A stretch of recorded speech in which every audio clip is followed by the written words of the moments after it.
Welcome to Business Legal Lifecycle TV, the live TV show all about the legal aspects of your business to help educate you on complex legal terms in an easy to understand manner, to help understand why you need to do certain things in your business from a legal point of view, and to help you develop a plan for the future.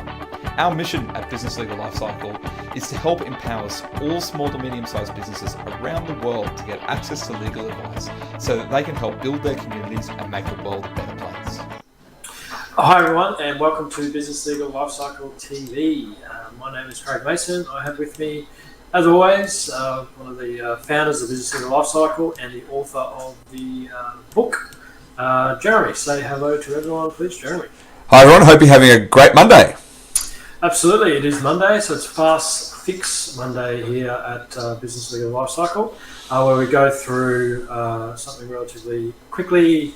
3 top tips or 5 things you might be doing wrong in your business. Today we're talking about the winding up of your company. Sometimes it's for good, sometimes it's for bad, and we're talking about 3 times winding up your company may be a necessary step that you need to take. So as I said, it's not all bad when you talk about winding up a company. There are other reasons why you might be doing it. So Jeremy, do you want to explain a little bit more about sort of where this fits into the life cycle, and then kick off with the first thing that we want to talk about today?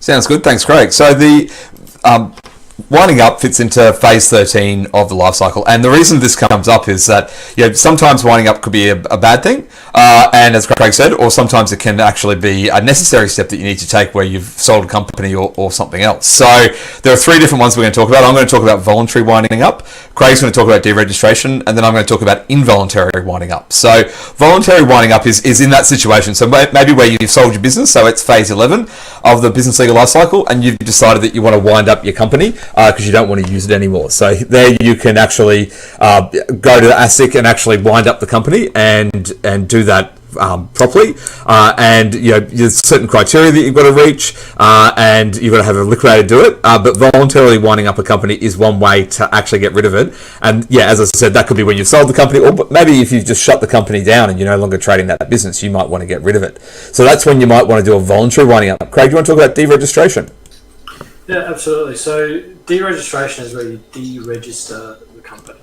So you've got to fit into certain criteria for doing that. So all the members of the company need to agree to the deregistration.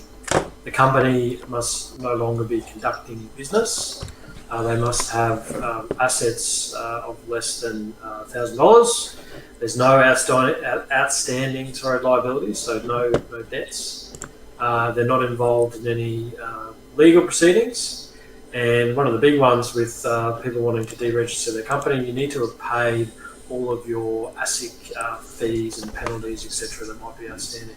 So if you fit into all those criteria there, then you might be able to deregister the company, and then it no longer exists. So you may need to do that potentially after a wind-up. You might be deregistering it, or if you don't need to go through the formal wind-up process, you can deregister it, provided you fit into those steps that I spelled out there. So that's deregistering a company. The last one, Jeremy, is involuntary wind-up. Yeah, so again, this may be necessary if you can't pay your debts. So involuntary winding up is where a creditor has decided that they want to spend the money to actually wind up your company because you can't pay your debts. So as I said, this may be necessary if you are in that situation and you can't pay back your creditors, then you may have to let another creditor actually wind up the company. That's an option of last resort, though. You really don't want to do that if you can avoid it, because you lose complete control of the process, and that can have all sorts of problems that we've talked about before in other episodes of Business Legal Lifecycle TV and the podcast, but you've got to just be really careful on that one. But that is the 3rd way that you can wind up a company. Craig, I think that's it for today. Absolutely. So that's 3 times where winding up a company may be necessary. As we said, some of them good, some of them not so good. If you've got any comments about today's show or questions, please get in touch with us via the various social media platforms.